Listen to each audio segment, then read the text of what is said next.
2700.com doesn't want to open. I know, doesn't want to open. Ah, there, okay, there you go. There, okay. Right. Okay. Anybody here? You guys still here, right? No, but okay, we got it on the FIDE website. You just had to go to the top and then here, yeah? So let's do it again. So ratings, then you click open, and then you click standard top 100 open, okay? So the #1 rapid player is Nakamura Hikaru with 28.37, followed by Magnus Carlsen with 28.34, and then there is a huge drop. And then we have Duda, Rapport, Nepo, Wesley. Actually, what is my rapid rating? I really dropped it. I really dropped it. Gelfand. Yeah, I dropped it to 26.34. I used to be like 27.50. Yeah, I used to be like somewhere around here.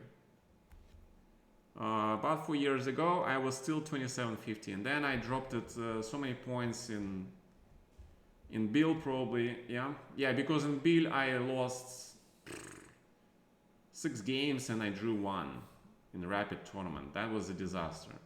I forgot that this actually matters. All right, what about women? 2500s. What about Blitz? Okay, in Blitz you have actually the share of Aronian and Nakamura of 28.50, followed by Caruana in the 3rd place in Blitz. Wow.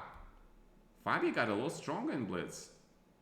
And then we have Artemiev in the 4th place because he's a very strong Blitz player. And only then we have Magnus Carlsen with 28.30 and then a huge drop. So Naka is actually doing really well in Rapids. He is #1. In Blitz, he is #2, #1. And in Classics, he is #8. So Naka is actually, you know, he's a top, I would say he's a world top player, yeah? Even though he's like streaming full time, not really working on his chess. But he's a top player. Yeah. And he finished now in the candidates very strongly still, yeah? Just half point behind these guys or something. All right.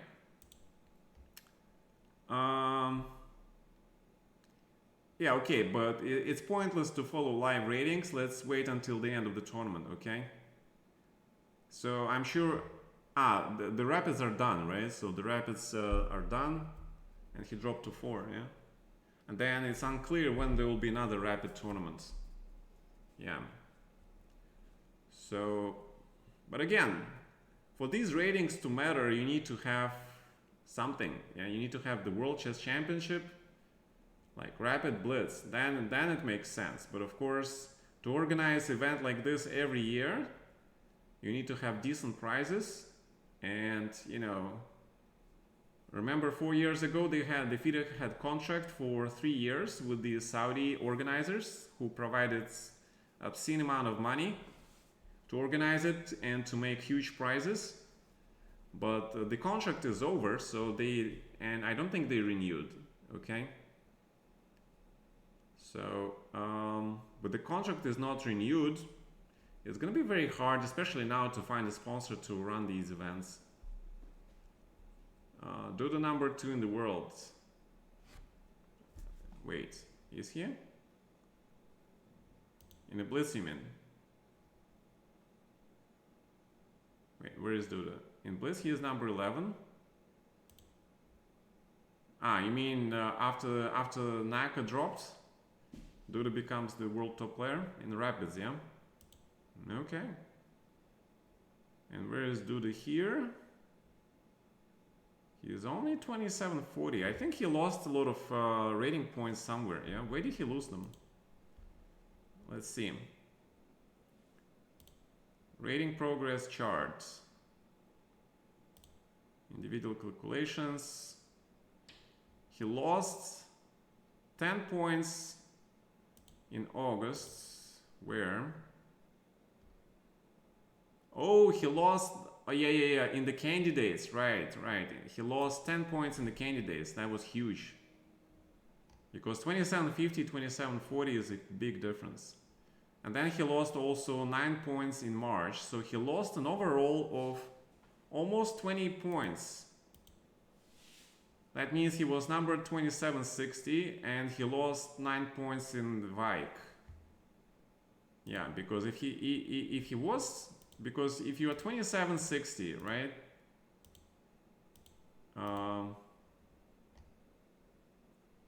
Yeah, if you're 2760, you will be in the top 10. See, because Geary, he is keeping his rating very high. I mean, I don't think he is top 10 level anymore, but because he artificially keeps his rating high, you know, he is in top 10, yeah? So 2760 is top 10. And he dropped 20 points. And that means he dropped basically 10 ranked positions, yeah? Yeah. All right. Yeah.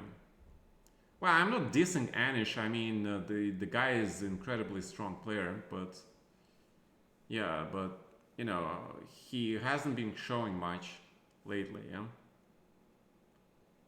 Dropped 30 points. I see. Oh, by the way, who are top women? Let's see top women. Yeah. Top women is of course who you find. Look at the drop. Who you find 2650 and then the nearest woman is 2570. Wow. Huge difference. And juniors? In juniors we have these guys, yeah? We have Lamasov Semyon, who represents Israel. Last time I played this guy, he was playing in Russia.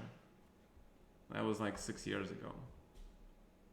It was a smart move. Maybe he can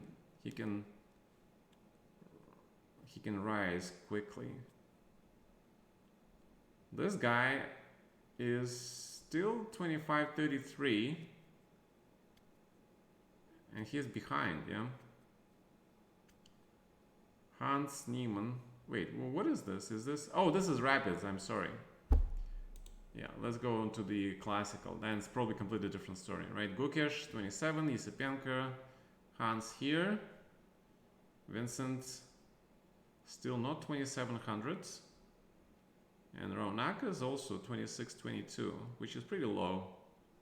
You know, he should be hitting 2700 by now, also. But the other guys, no. Yeah. No. Guys, you saw this guy Lazavik Dennis today, right? He qualified in the Fisher Random. Yeah. See, he's only 25-15, okay? Unbelievable. He's nowhere near these guys. And in online events, he's a monster, yeah. My God. And when he played in RCC, he showed absolutely nothing special. Absolutely nothing. But when there is no cameras, he's a monster. Okay. Anyway, thank you for the staying with me in the stream. Canero is not there. Duda was 20. Yeah, he was. Ergasi is 27-27. Yes, I noticed. And he won now a very strong tournament in Dubai, yeah? So he is clearly trying to make a statement and to catch up. He's actually ahead of Gukish, yeah? So Ergasi is doing well. Yeah, so it'll be very, very interesting. Again, Indian chess is like exploding, yeah? I mean, all these guys, they get, you know, Vishy is a great coach, of course. You know, they get all his best ideas and his best advice, yeah. And of course they get sponsored, yeah, of course. And I think that's also part of why they're progressing so fast, because I don't think there is such sponsorship program in the US or anywhere else, yeah. In India, they have a very, very strong sponsorship program. Very strong. They cover basically your expenses to go to major tournaments. And that's a huge thing. Imagine if you could play in any strongest open tournament in the world, like in Dubai, like in Europe. Imagine if you could play in all these events and all your expenses were paid for. Hotel and travel, you know, I'm pretty sure everybody would be also 2700 like in no time. Yeah, Canary is inactive. Probably. I heard she got married or she became a mom recently. So, you know, yeah, with women it's different.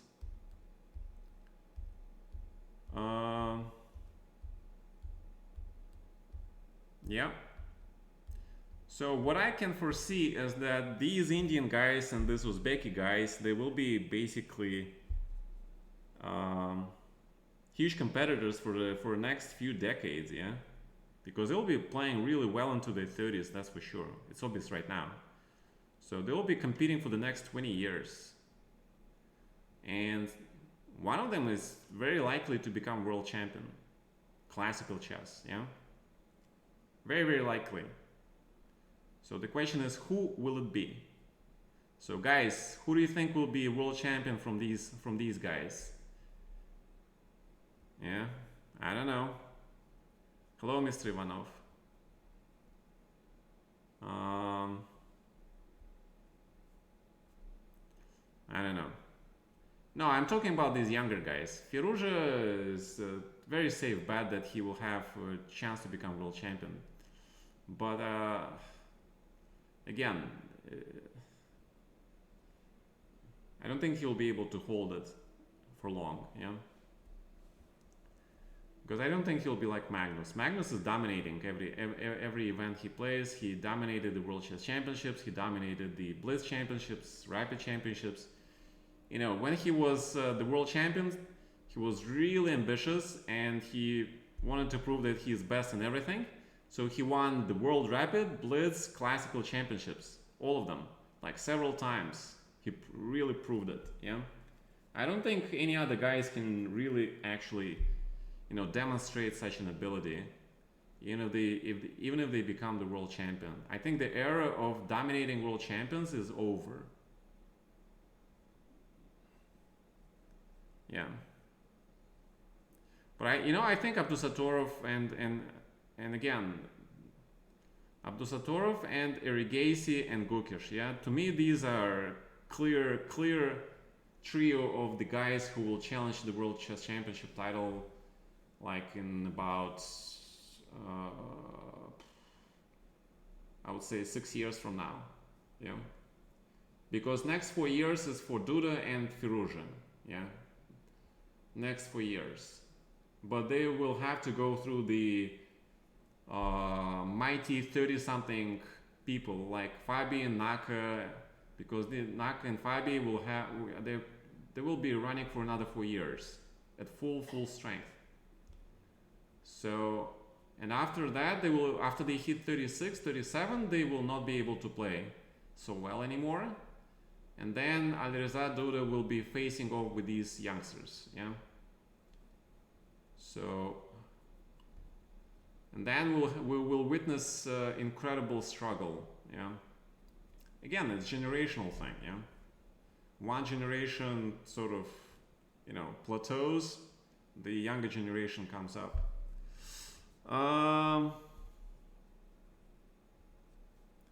Mr. Ivanov, you're asking me a question, what happens in 96, why I didn't win the match? I would say I lack the experience. Okay? I lack the experience of playing somebody like Anatoly Karpov, who had huge experience and huge off the chessboard maneuvering skills, which were unrivaled, yeah. And this match against Garry Kasparov actually taught him a lot of things. Okay.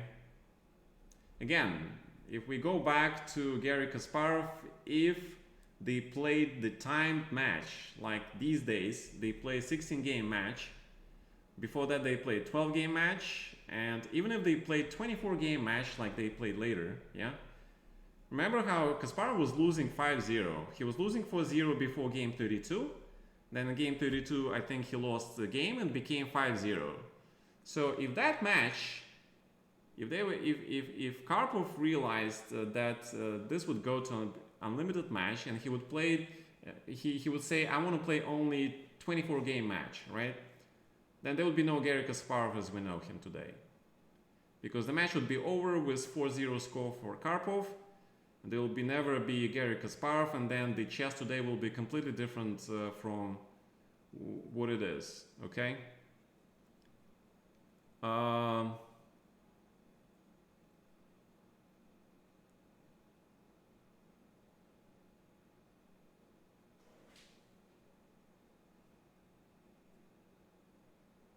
Mr. Rustamov, hello, how are you? You found the incredible novelty. Mr. Rustamov, I strongly suggest you give this novelty to a candidate that you really like and give him this novelty in an important tournament so he can use it to a massive effect. Okay?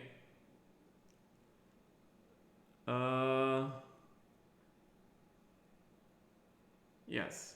So I'm actually very curious what kind of chess would be today if, you know, if Garry lost that match with a huge score, yeah?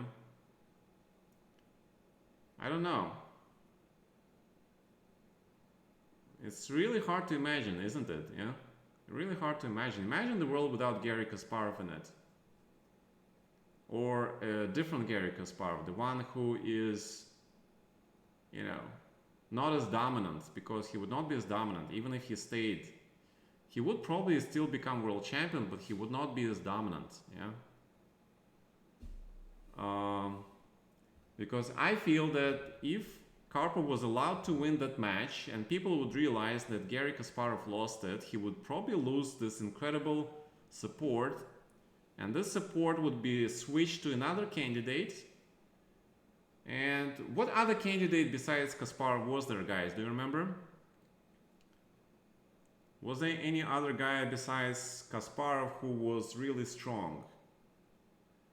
I think in that case, actually, somebody like Dreyev would actually stand a good chance.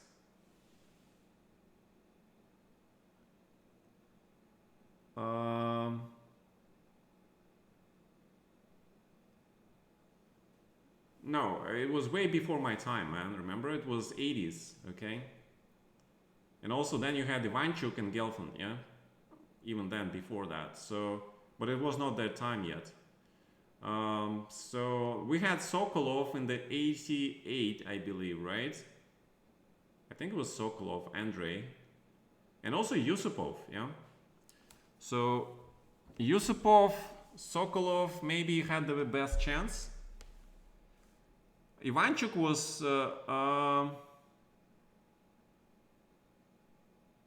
Magnus is playing with Fedoseev on chess.com. What? Let's see it. Wow, Magnus is on chess.com. Guys, let's go watch Magnus, right? Let's make a Magnus watch party. How do I follow this guy? Follow, all right. Oh, they playing actually 3-0. Okay. Wow. You know, this is only possible because of the merger of chess.com with Play Magnus Group. Now Magnus has a lot of people to play now. He's gonna be. We will see him a lot more on chess.com because he's gonna be playing all these guys, and they'll be absolutely delighted to play the best player in the world for free, and practice. Okay. All right, let's watch it. Okay, Bishop b2. I think black is better. You know what? I'm gonna turn off the engine. Okay, so you don't guys cheat. Okay. I'm actually gonna try to switch so you can also see it. All right, let's switching. No cheating, okay? All right. You know, this structure actually is good for black because, you know, 3 holds 4 and black gets a d4 square. So advantage black because of this very strong 4 post on d4. The question is, of course, is how black is going to try to improve his position and win this. And as you can see, he plays f5. The threat was f4, f3, and he's going to try to kill this bishop so he can push the e pawn to e4, bishop to f6. And white is so passive. White is incredibly passive. Knight c6 looks reasonable, but Magnus doesn't like it. I don't know why. Maybe because queen e2 was forced. Yeah, but now knight c6 is just winning, no? I mean, not winning, but you cannot play queen e2 because takes bishop f6. Actually, yeah. Well, the reason is that black actually wants white to capture this knight, because then you capture with a pawn, and you got a bunch of weaknesses and dark squares, yeah? So knight c6, now bishop f6 probably, or g5, yeah? I think it's e5 is also reasonable. Bishop e3 falls for f4, f3s. Okay, yeah. And now, you know, knight e4, I don't know. Queen g4, knight e2. Yeah, knight e2 is a huge threat. But also queen g4. I would say black is winning. Just for the sake of the arguments. It's -4, so black is winning. Yeah, this is not the kind of position that you usually see Fedosseev in. Yeah, Fedosseev usually is the one who is attacking. But in this situation, at 20 moves, he is completely lost. Completely lost. Bishop h4 with the idea of taking on g3 and continuing this knight e2 strategy, because if you capture with the h pawn after knight e2 check, the king cannot go to the h file to his mate, yeah. And if you go to f1, then yeah, but yeah, white is completely just paralyzed, yeah. Take queen d5. I don't know, b6, take on g2, extra exchange, no compensation. E4, going for the mate in blitz chess, perfectly great. The idea is to play rook f5, rook h5, rook h1 mate. Yeah, makes a lot of sense actually. And if you take, then queen to where? I don't know, maybe queen e6, yeah. All right, Mr. Rustemov, thank you for saying no cheating. Yes.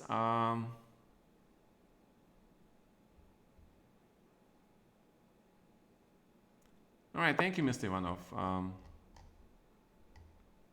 Yes, I got it. Thank you.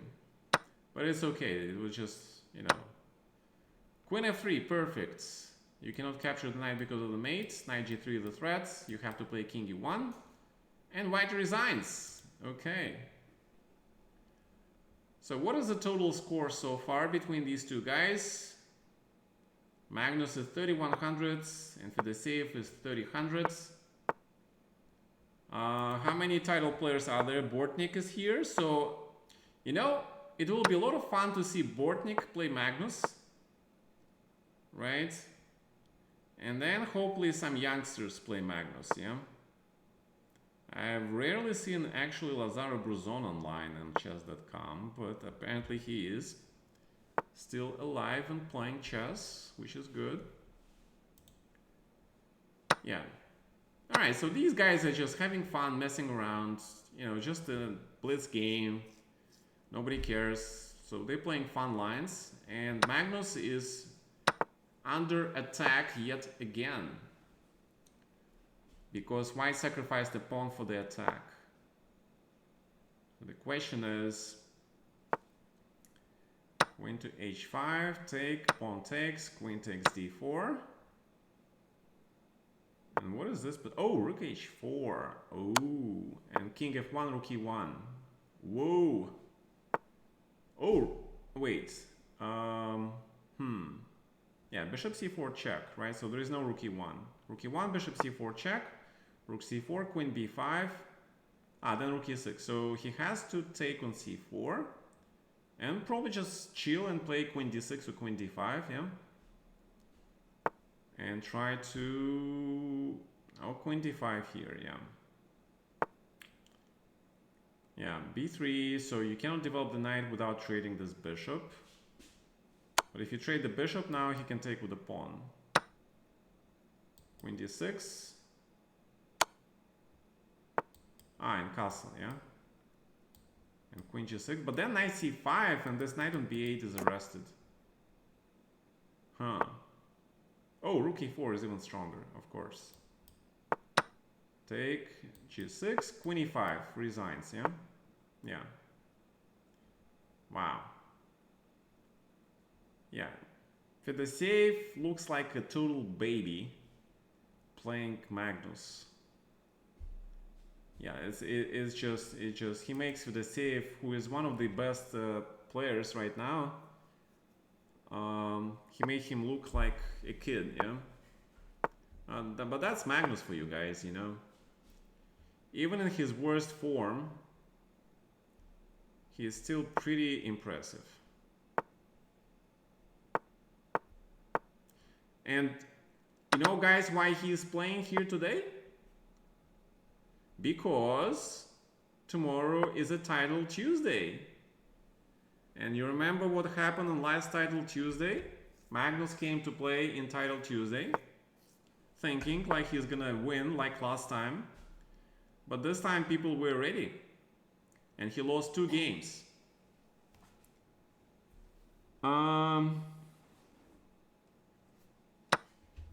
Yeah, and he lost to 2 players. I don't remember who he lost to. I remember he lost to Bortnik.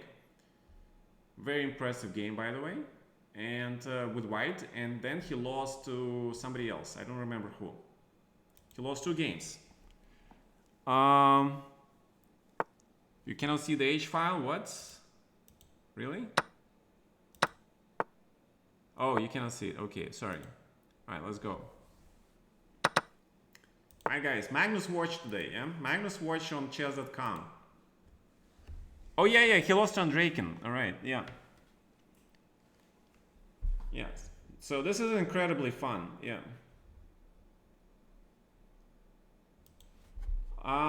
No.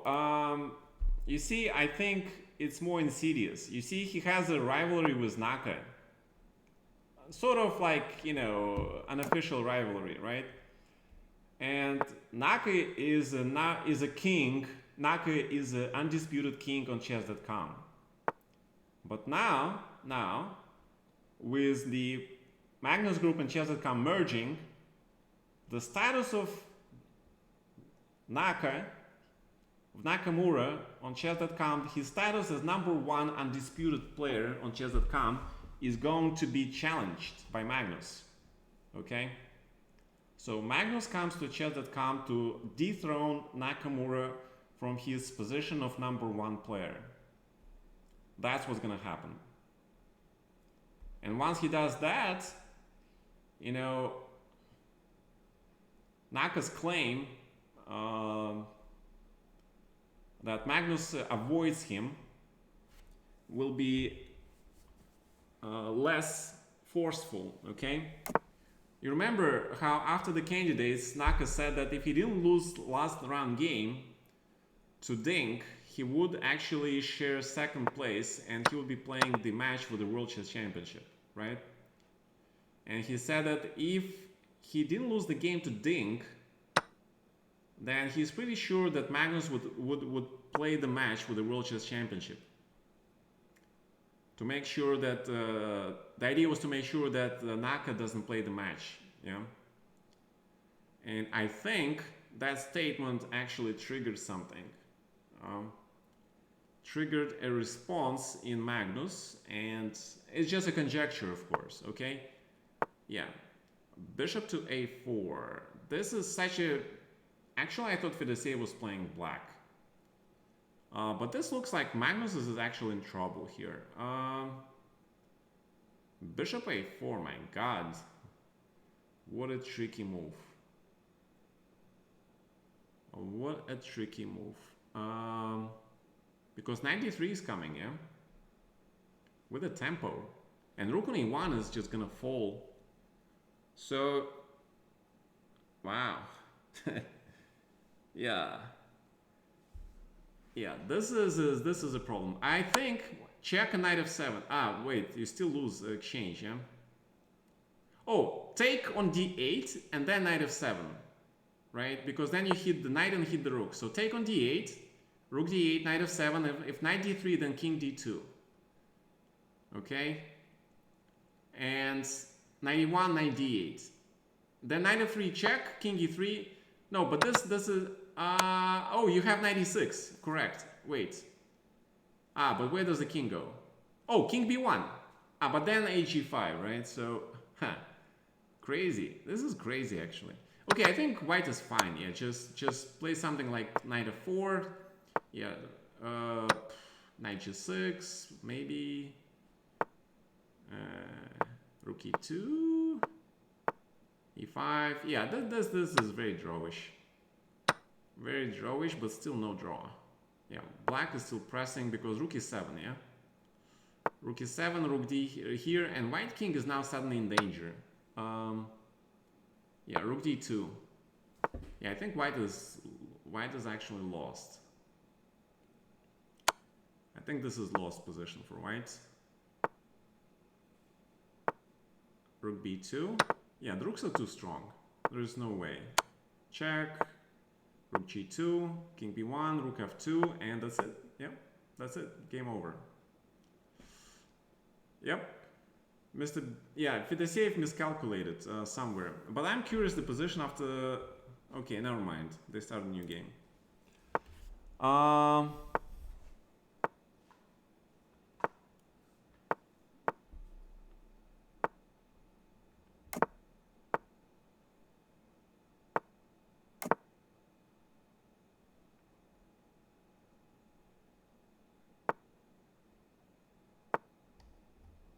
I'm reading the chat.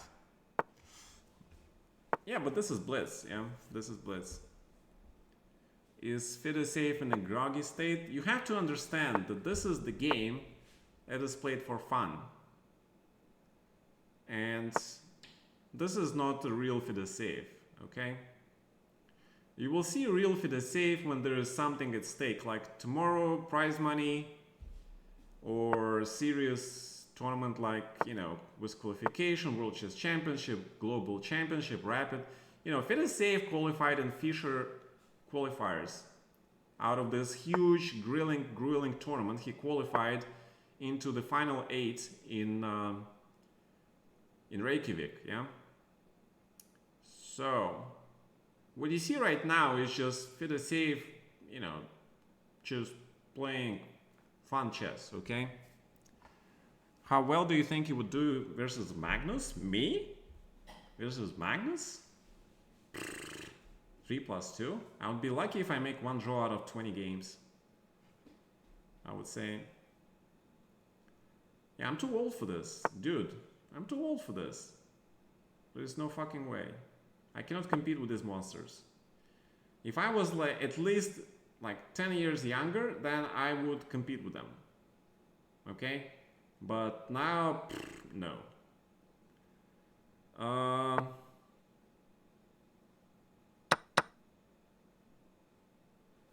No.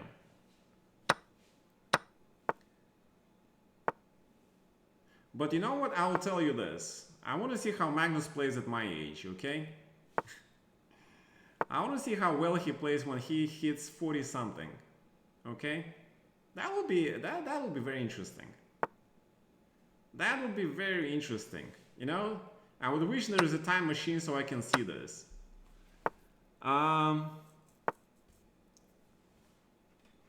Vichy is competing with them? Yes, but Vichy is spending a lot of time doing chess studying, okay? He is doing a lot of analysis, he is doing a lot of work for his school, for his academy, he is doing a lot of chess stuff, okay? I don't do that stuff. I just can't bring myself to study theory. I think theory is very boring, and it's not what chess is about. I just hate studying theory, absolutely, I can't stand it. And I also do streaming. Have you seen Vishy do streaming? I don't think so. Yeah, and there is a very good reason why. Does Vishy play in a lot of Title Tuesdays? No, he doesn't. Does Vishy play in the RCC? No. Does he play in any online events? Very rarely. See, if Vishy started playing in Title Tuesdays, people like, you know, the first couple of Title Tuesdays, he'll probably score like in the top 5, top 3 maybe, probably top 5. I don't see him as winning the Title Tuesday.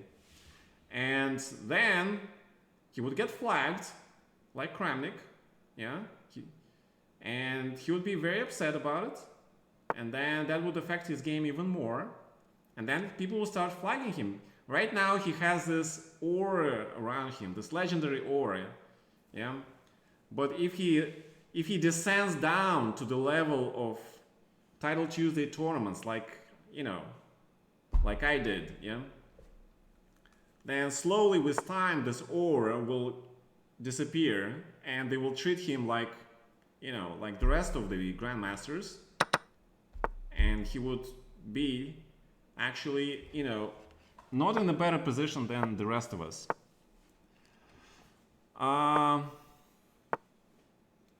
Do you think Nakamura has realistic chances to catch Alireza? I have no idea.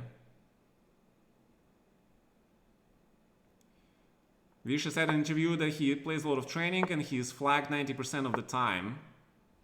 And that's what's gonna happen. That exactly what's gonna happen.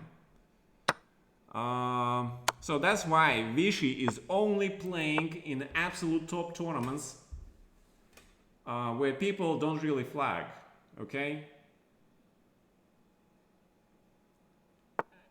He is very smart and he is being super selective about the events he's playing at.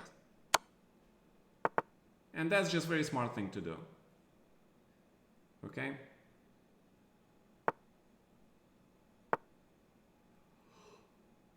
Unfortunately, I cannot have the same luxury because, you know, I don't have as much financial security as he does. And I have to play and fight for every dollar that goes my way, okay? I don't have any caution at all.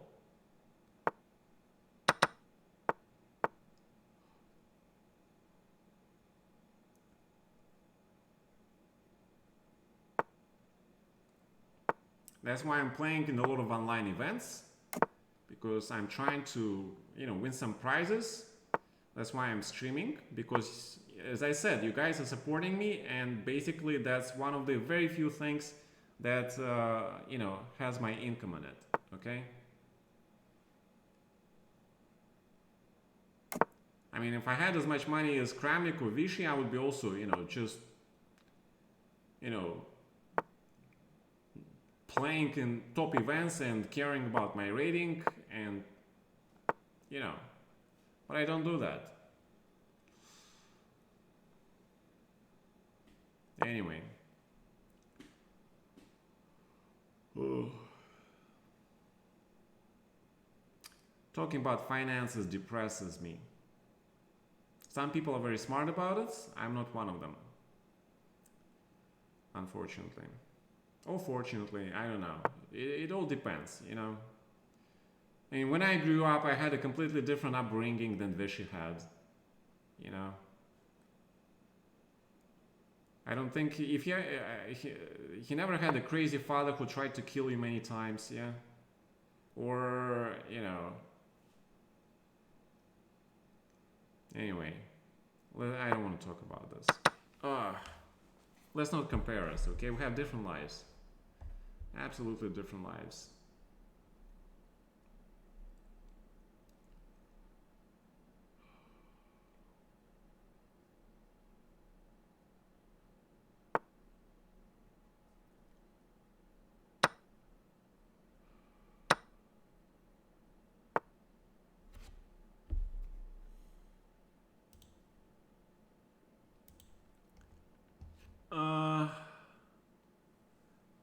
Have I considered commentating? Yes, but I don't get invited to commentary. Chess.com has enough good commentators, so I'm not needed.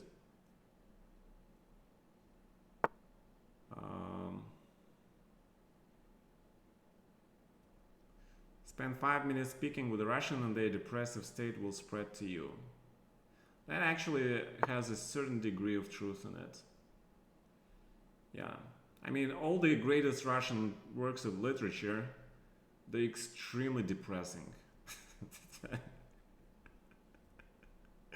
I mean, it is true.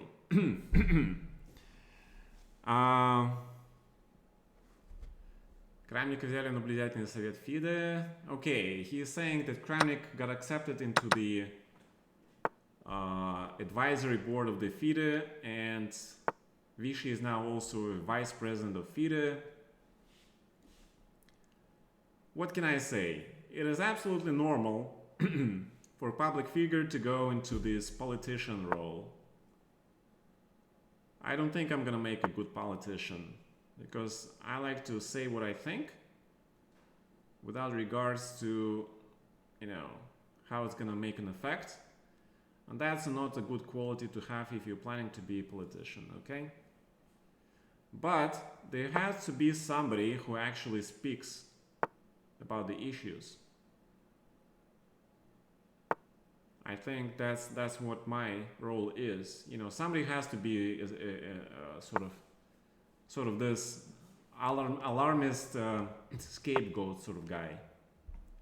You know, somebody unpleasant who reminds you of ugly truth there is. And that's the role that I have.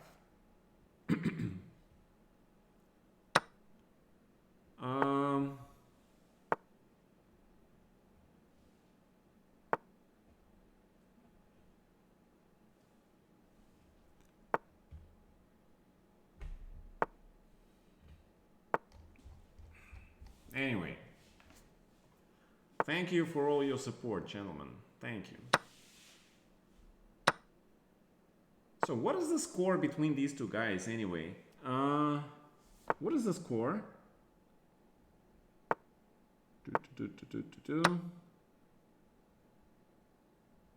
The score is so far 6 points to Magnus and 1 point to Fedoseev. Fedoseev is getting annihilated in this particular match.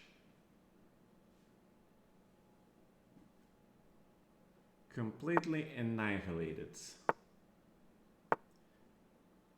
Ooh, Rook D1.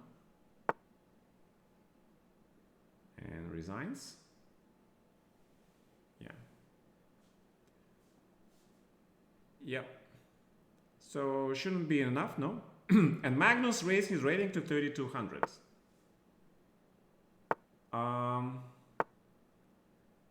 So I'm expecting Bortnik to challenge.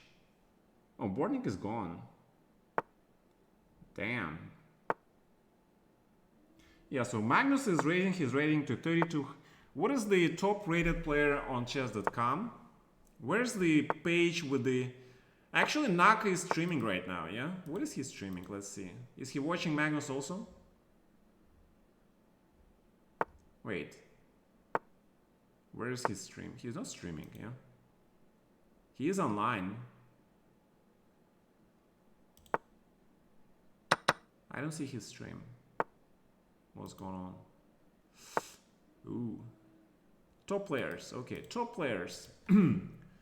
Top chess players. Top chess players.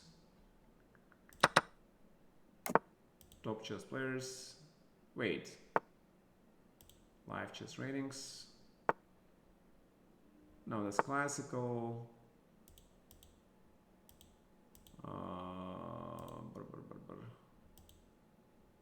No, that's no. I want to see chess.com ratings. Chess.com top ratings. Yeah, there you go. Leaderboards. Wow, Magnus passed Naka already as #1 blitz player on chess.com. He still has to pass Naka's bullet rating of 3300, but he passed him on blitz live rating on chess.com. Boom, dethroned. Dethroned. F6, H4. Right, that's how I played against this system as white.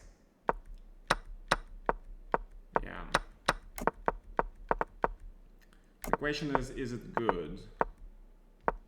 And I think black is better. Yeah, black. So if I say if prepare this line. Yeah, but now white is better. I think Fideshev missed something here. Knight a5, right. Knight a5 makes more sense. Knight b4, knight e1, a5, a4. Black is still better, but white is now able... Oh, rook c4. He found rook c4 actually. Wow. Yeah, see, Fideshev, he is very, very strong when he is attacking. King d2. Yeah, so this is what he prepared for London system, huh? This is prepped by Fideshev for London system. And e5. This is actually a very impressive game by Fideshev, guys. I don't know if you can see it. Yeah, you can see it, yeah? Very impressive prep by Fideshev for London system. Yeah, now Magnus looks very, very uncomfortable. dc4, queen d1. Okay, knight d5 or knight c6. Big question. Big decisions for Fedosseev, but white king is very, very uncomfortable.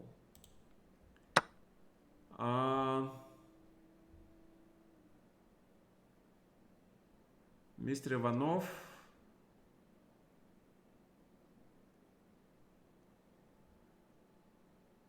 Big Fish blocked Naka on chess.com.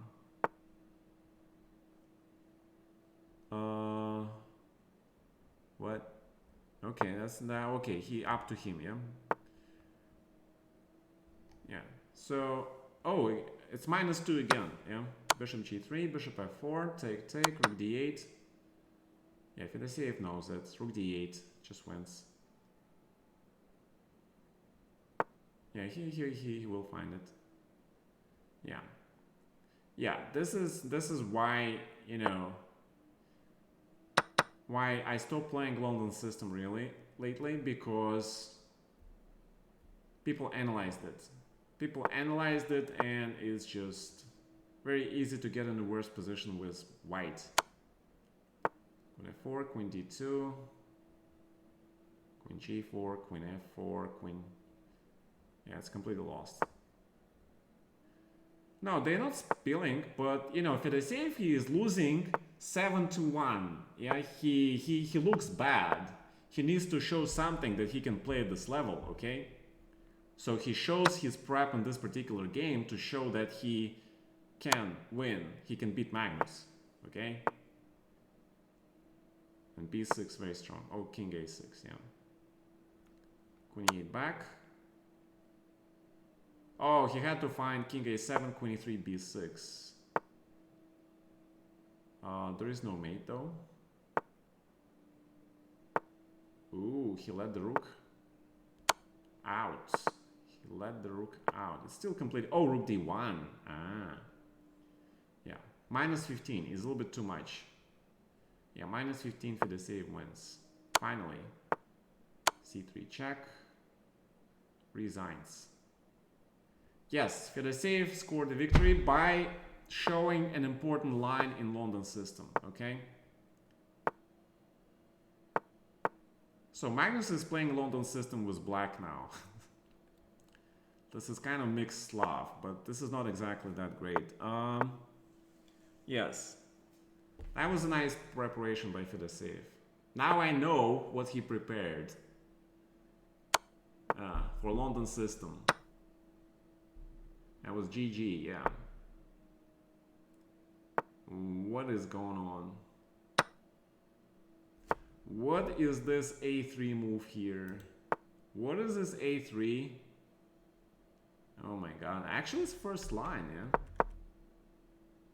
Check, but he had to play c5 here. Okay. Alright, because now black is better, yeah?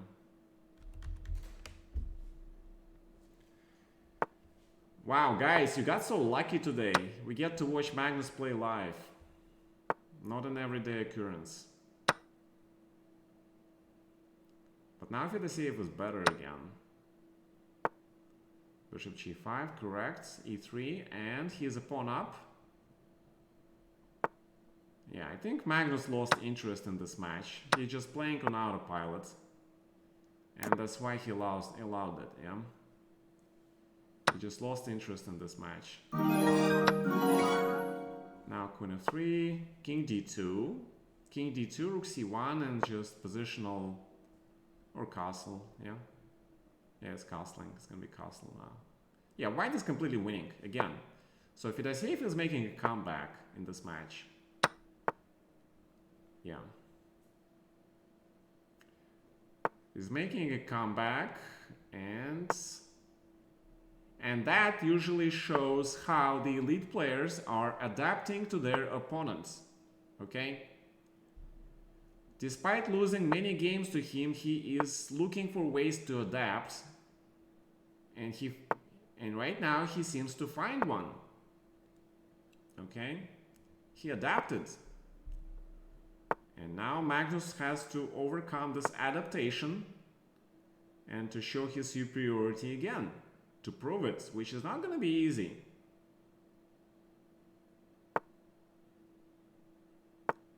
But as I said, you see the time control they play with? They play three, what is the time control for this?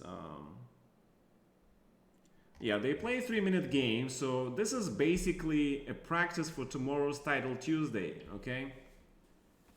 So tomorrow, Title Tuesday, it is very probable that Magnus will come to win it, because last time he failed. He lost 2 games, and I don't think he likes it. So tomorrow he will come, and everybody will know that he will come, and they will prepare, and that will make the win especially sweet for him, yeah, because he announced it, people will be preparing, and he can still win it. So that's how I see it. So tomorrow we'll see Magnus in the Title Tuesday, and this is part of his prep for tomorrow. And Rook b4, yeah. Rook b4 allows Queen h3, Queen f1. Ooh. And now suddenly it's not so clear, yeah? The queen got in there. Queen f3 is correct. Queen f1, Queen e2. You have to play Queen e2, right? Yeah, but Fedosеев plays first line moves, and Queen d1, Queen a4. Oh, Queen d1, Queen a4 trades the queen winning the game for white. Queen a4. Bam! With the queens off the board, it's resignable position, of course. Yeah, it's absolutely resignable now. Yeah, it just resigns. I mean, Magnus probably not going to resign, but it's just lost. Rook a7, Rook c7, 95. Yeah, everything losing. Knight c3 back. Yeah, very safe. Force the trades. Ooh. Really? Magnus is playing this? No, he's gonna resign. It's just so ugly. No. Oh, he wants to flag Fedosеев? Really? I really doubt it. Come on. I really doubt it.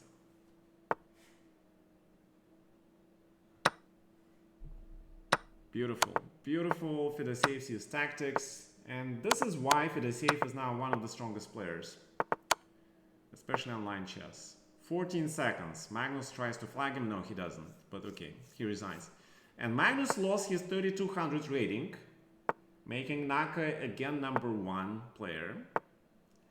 And this can go for hours, okay? I'm not gonna stay because it's already 1 o'clock at night, okay, guys? But you're welcome to to watch this match live on chess.com. All right.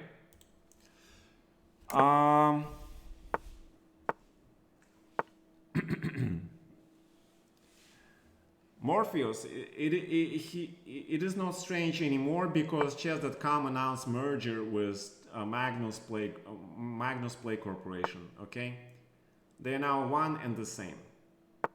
I don't know what terms they agreed on, but you know, they agreed to merge, and that means we'll see a lot more Magnus on this platform. Okay, so I'm actually glad that we managed to catch this match after the Simul, so you guys get to watch the legendary players in action live. Yeah, absolutely incredible show. Absolutely incredible. Alright guys, I see you tomorrow for the Title Tuesdays, okay? I'll see you tomorrow, guys.